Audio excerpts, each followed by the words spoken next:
Hello दोस्तों, polytechnic education channel पर आप सभी लोगों का स्वागत है। जैसा कि दोस्तों आप सभी को मालूम है, मध्य प्रदेश के पॉलिटेक्निक कॉलेज के विद्यार्थियों की जा रही है। तो दोस्तों आज की वीडियो में मैं बताने जा रहा हूं परीक्षा में पास होने का आसान तरीका, स्मार्ट स्टडी कैसे करना है। इवन दोस्तों पास ना केवल पास होंगे बल्कि बेहतरीन नंबर भी आपके आ सकते हैं यदि आपने ये ट्रिक मतलब अपनाई आने वाली एग्ज़ाम में। साथ ही साथ दोस्तों मैं आपको बताऊंगा कि परीक्षा में आंसर शीट कैसे चेक होती है, क्या विद्यार्थी गलती करते हैं इस कारण से उनके नंबर अच्छे नहीं आ पाते हैं, या फिर जितना उम्मीद लगा के रखते हैं उससे काफ़ी कम नंबर आते हैं, जिससे कि विद्यार्थियों में निराशा आती है। जैसा कि दोस्तों आप सभी को मालूम है, पॉलिटेक्निक कॉलेज के विद्यार्थी अधिकांश 10th क्लास पास आते हैं, उस कारण से दोस्तों उनको आंसर किस तरीके से प्रेजेंट करना है बिल्कुल उनको मालूम नहीं रहता तरीका, और इस कारण से भी उनका दोस्तों बैक लग जाता है। तो आज की वीडियो में दोस्तों मैं आपको बताऊंगा बहुत ही आसान सहज शब्दों में कि आंसर आपको किस तरीके से प्रेजेंट करना है, स्मार्ट आंसर किस तरीके से देना है, ताकि पहला पेज जैसे ही खोले वैल्यूटर का मन आपकी कॉपी से मतलब बिल्कुल इस तरीके से लग जाए कि ये विद्यार्थी काफ़ी होशियार है, काफ़ी मेहनत की है।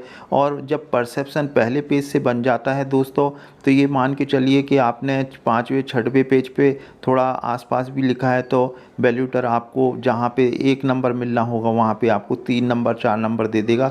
इस तरीके से आप आसान तरीके से अच्छे नंबर उस सब्जेक्ट में ला सकते हैं।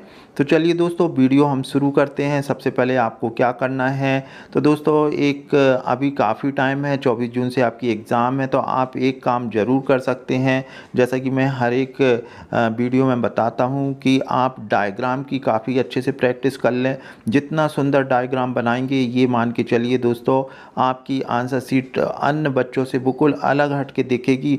और जैसे ही वो आप डायग्राम देखेगा कि बेहतरीन तरीके से बनाया है, तो ये मान के चलिए कि first impression is the last impression, और उसको जो वैल्यूटर है उसका मन आपकी आंसर शीट से काफ़ी अच्छा महसूस करेगा और आपको आंसर जो भी आपने लिखा है उसमें काफ़ी अच्छे नंबर दे देगा। तो दोस्तों हमको क्या करना है, जितने भी डायग्राम हैं उसकी आपको बहुत ज़्यादा प्रैक्टिस करना है। जितने फार्मूले हैं आप वो अपने एक कॉपी में लिख लें, और जितने भी ग्राफ पेज के माध्यम से या टेबल के माध्यम से या लाइन डायग्राम के माध्यम से जो भी चीज़ ऐसी हो दोस्तों जो बिल्कुल हम जैसे एक पेज पे खोलें और एक ही सेकंड में हमको दिख जाए, तो इस तरीके का आपको प्रेजेंट करना है। तो उससे क्या होगा दोस्तों, आपको टीचर को लगता है कि इसने काफ़ी मेहनत की है। जो भी आप आंसर दें उनके पॉइंट वाइज दें, किस तरीके से लिखना है मैं अभी आपको आंसर शीट दिखाऊंगा, उससे आपको काफ़ी कुछ पता चल जाएगा।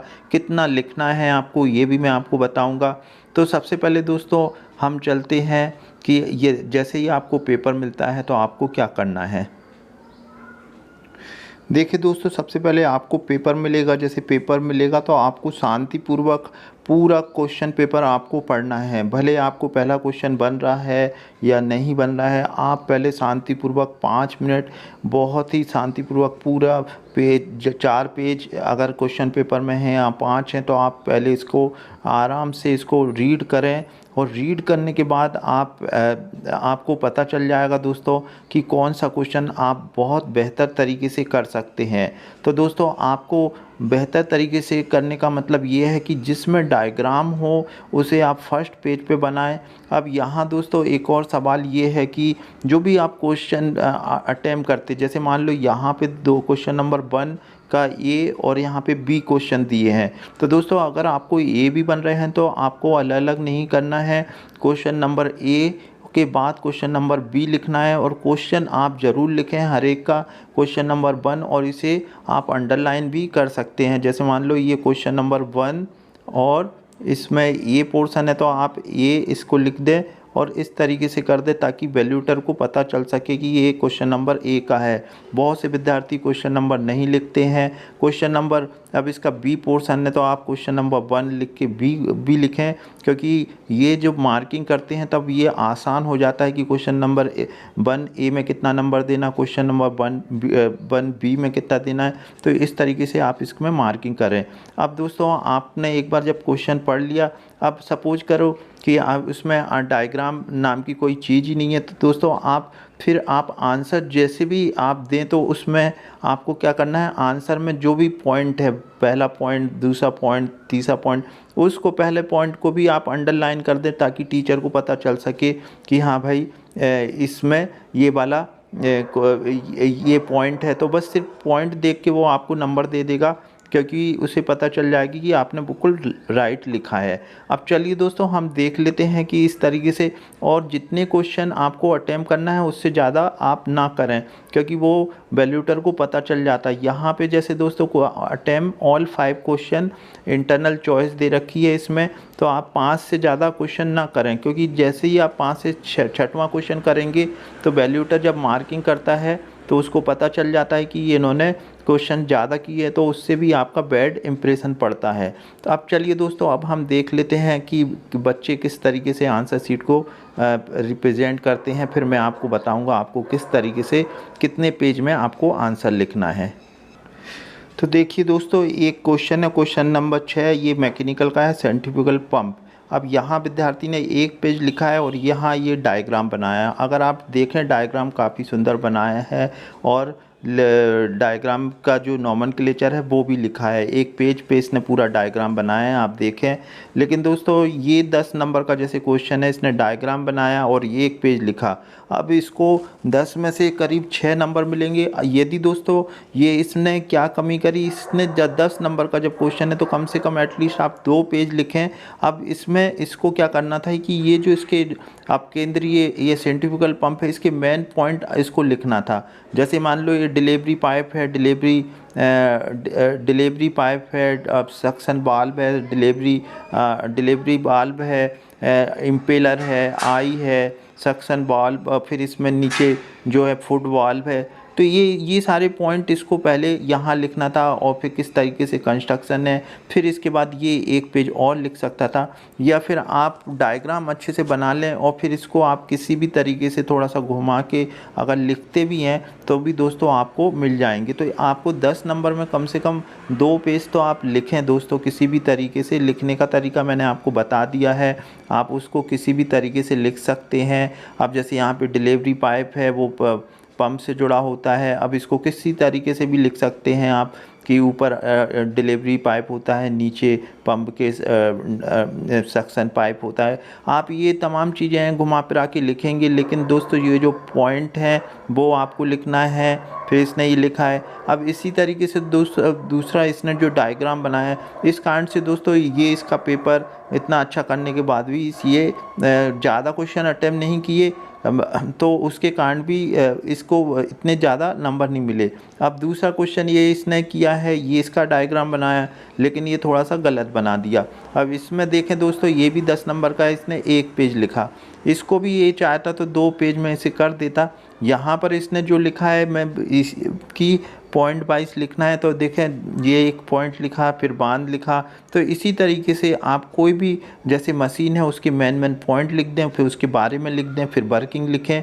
तो इस तरीके से आपको काफ़ी अच्छा नंबर मिल सकते हैं। यदि दोस्तों डिफ़ाइन करने वाली कोई चीज़ आ रही है तो आपको उसका फार्मूला लिख दें। जैसे मान लो कोई स्ट्रेस है तो स्ट्रेस बराबर क्या होता है, फोर्स अपॉन एरिया। तो आप ये इस तरीके से लिखेंगे और इसकी यूनिट क्या है, न्यूटन पर मीटर स्क्वायर। तो ये इस तरीके से आप लिखेंगे और इसको फार्मूले को अंडरलाइन कर दें। तो ये एक बेहतरीन तरीका है और एवेल्यूटर एकदम से देखेगा कि भाई इसने बिल्कुल सही लिखा है। अब स्मॉल p बराबर ये भी आप लिखें कि ये स्ट्रेस होता है और f क्या होता है, a क्या होता है। या आप किसी ग्राफ के माध्यम से अगर देना है तो वो उससे भी दे सकते हैं, फार्मूले, डायग्राम, या फिर आप लाइन डायग्राम कुछ जैसे इलेक्ट्रॉनिक्स में डायोड वगैरह ये इस तरीके से बनाते हैं, तो ये, या फिर इलेक्ट्रिकल ब्रांच के विद्यार्थी हैं तो ये लाइन डायग्राम भी बनाएं।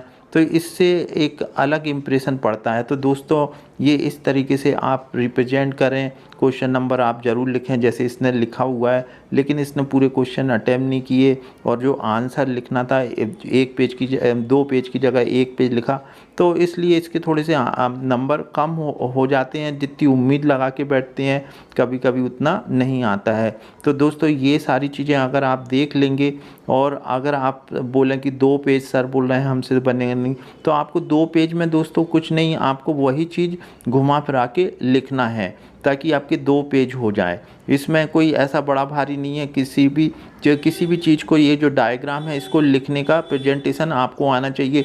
अब ये आपने नहीं भी पढ़ा तब भी अगर डायग्राम सही बनाया है तो आप बना सकते हैं कि इम्पेलर पंप के बीचों बीच होता है, डिलीवरी पाइप पंप से जुड़ा होता है, डिलीवरी सक्शन पाइप नीचे होता है और सक्शन पाइप से ये जो नल ये वाल्व जो ये कौन सा फूड वाल्व जोड़ा रहता है, फिर उसमें एक छलनी लगी रहती है, स्ट्रेनर रहती है। तो ये इस तरीके से आप वो काफ़ी अच्छे तरीके से लिख सकते हैं, लिखने की कला आपके पास होना चाहिए।